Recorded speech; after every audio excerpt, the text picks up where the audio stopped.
Donc, petit souci avec la vidéo de la première partie de l'unboxing qui n'a pas été enregistrée. Hein, les aléas de la première diffusion. Donc je referai la première partie. Donc je vais continuer ici à partir de ce moment-là. Je remettrai la première partie par la suite, soit en photo, soit je referai la première partie. Donc je disais, bienvenue à tous sur ma première vidéo. Alors je suis Papy Boy. Pourquoi Papy? Parce que je suis papy d'un petit garçon, Papy Boy. Voilà pourquoi l'explication du nom de la chaîne. Première vidéo, je commence par une très belle vidéo car je commence par le premier unboxing en français du véhicule HB ZP 1001 ou 1002 dans ce cas-ci en fonction de la couleur de la carrosserie.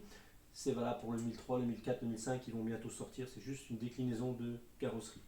Alors c'est un véhicule qui est classé dans les jouets, c'est pas mal qu'il soit classé dans les jouets, mais c'est plus qu'un jouet. C'est vraiment un très beau véhicule, beau en esthétique, beau en finition et surtout c'est un véhicule qui est tout à fait évolutif. C'est pour ça que je l'ai choisi.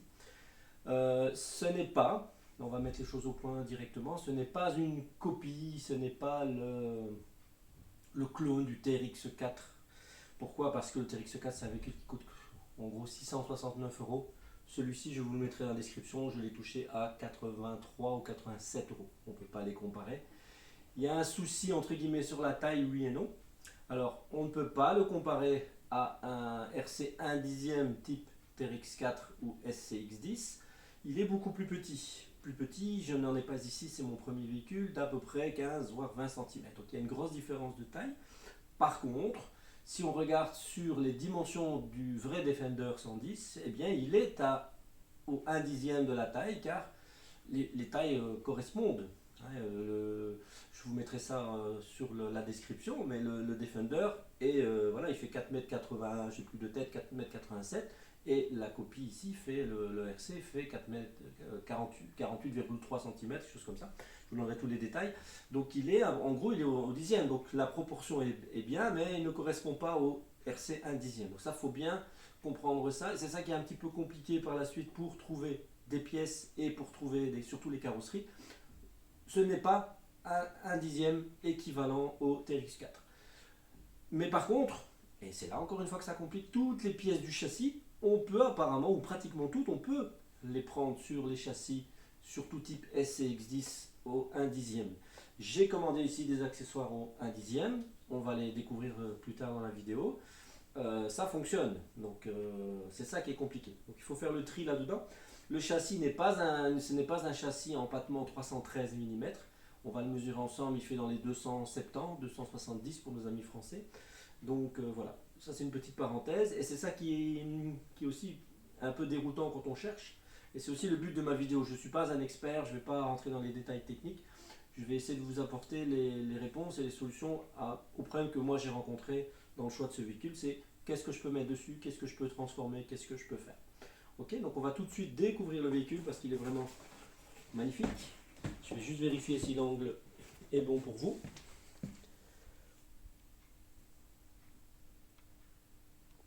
Voilà, je pense que c'est bien.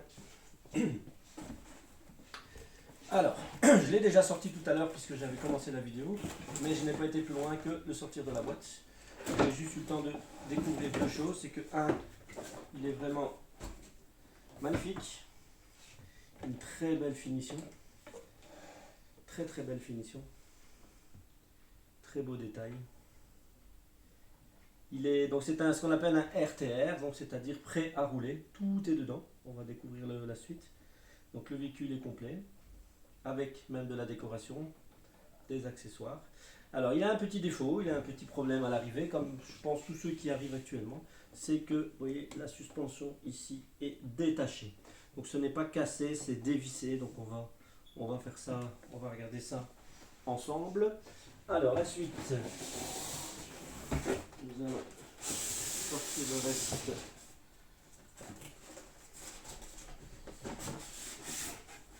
Ici, donc on a ici donc le contrôle, la manette que je vous pose là, et ici on a normalement le chargeur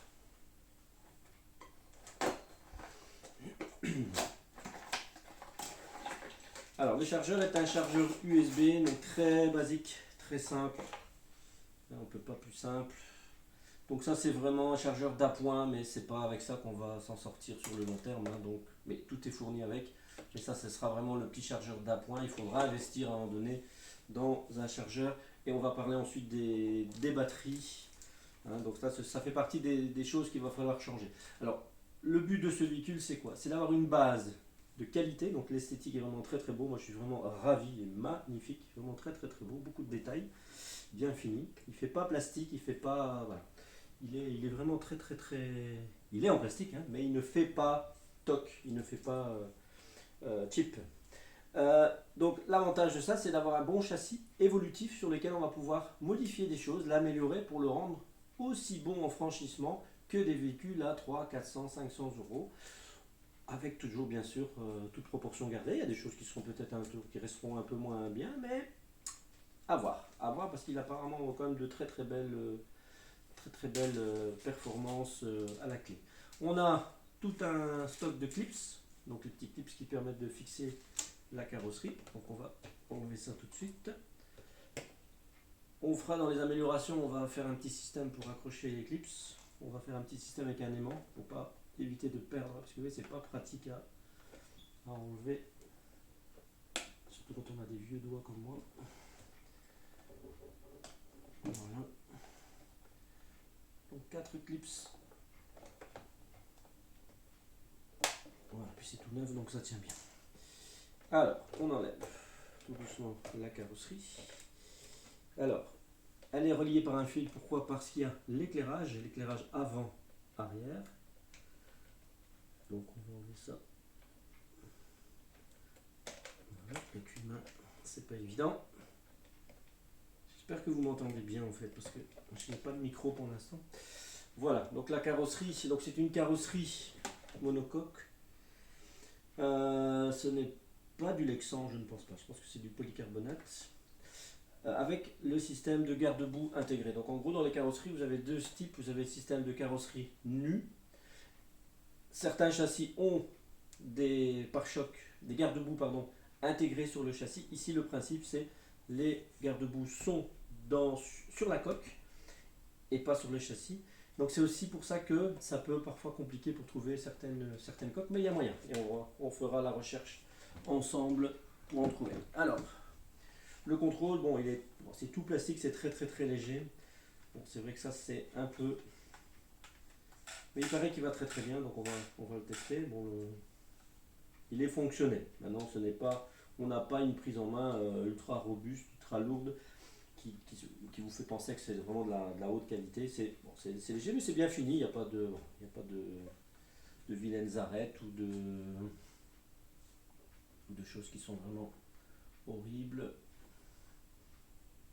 Voilà, on va la mettre là. Alors, au niveau du châssis,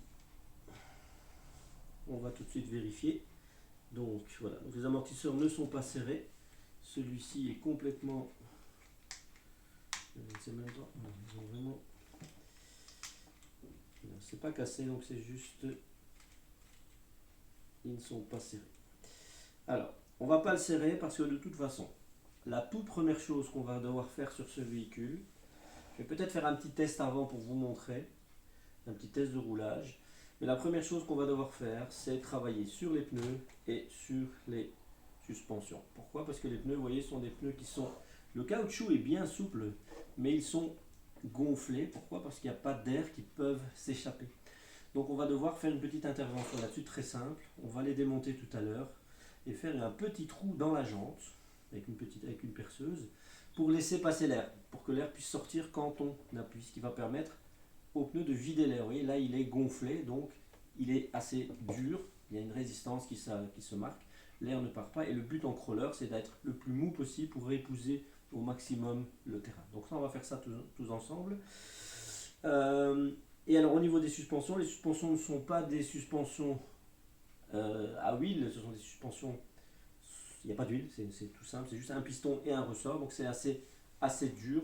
Et donc le souci, oui, donc il est dur, et alors il a tendance à rebondir, il va rebondir très fort. Et donc la suspension ici, il est peu attaché, donc je ne peux pas vous le montrer, mais il rebondit très très fort. Donc quand vous regardez les vidéos d'un ZP1001 qui ne sont pas travaillés, ben, il rebondit et c'est ça qui donne un effet pas naturel et pas efficace. Donc ça c'est une des améliorations qu'il va falloir faire.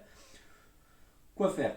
On peut un peu modifier les suspensions, on peut les couper pour les rendre un peu plus molles, on va faire le test. Et ensuite il faut les remplacer par des amortisseurs à huile, desquels on enlève l'huile.